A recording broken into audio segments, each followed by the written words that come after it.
Je vous présente aujourd'hui la recette de la torgoule. Pour ce faire, nous avons besoin de crème liquide, de lait, de cannelle en poudre ou en bâton, de sucre roux, d'une gousse de vanille, d'un peu de muscade, d'un clou de girofle, de quelques grains de cardamome et de riz. Vous pouvez prendre soit du riz long, soit du riz rond. Moi j'ai opté pour du riz rond qui sera plus fondant à la fin de la cuisson. Petite astuce, pour éviter que le riz ne colle de trop, rincez-le à l'eau préalablement et mettez-le à égoutter. Essayez de répartir équitablement le riz rincé dans les 4 contenants.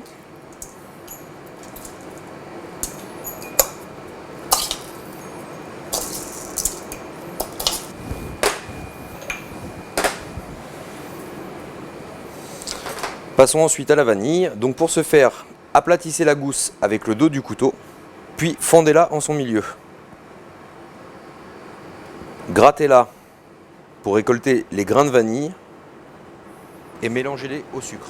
Pour les épices restantes, hachez finement afin d'obtenir une poudre le clou de girofle ainsi que les grains de cardamome. Mélangez vos épices au sucre et à la vanille avec un petit peu de noix de muscade. Avec le doigt, écrasez la vanille dans le sucre afin de la mélanger, afin d'obtenir un mélange bien homogène.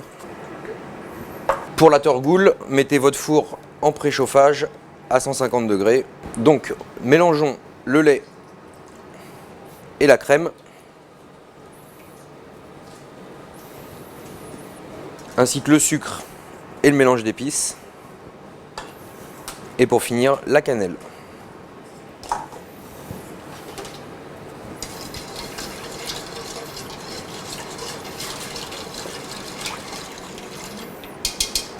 Versez la préparation équitablement dans les ramequins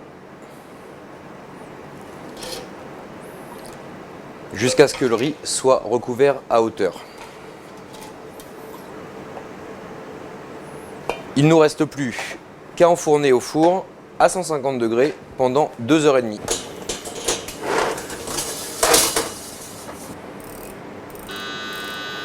Après environ 2h30 de cuisson, les torgoules sont cuites. Vous pouvez les laisser refroidir et les manger tièdes en les accompagnant d'une boule de glace vanille.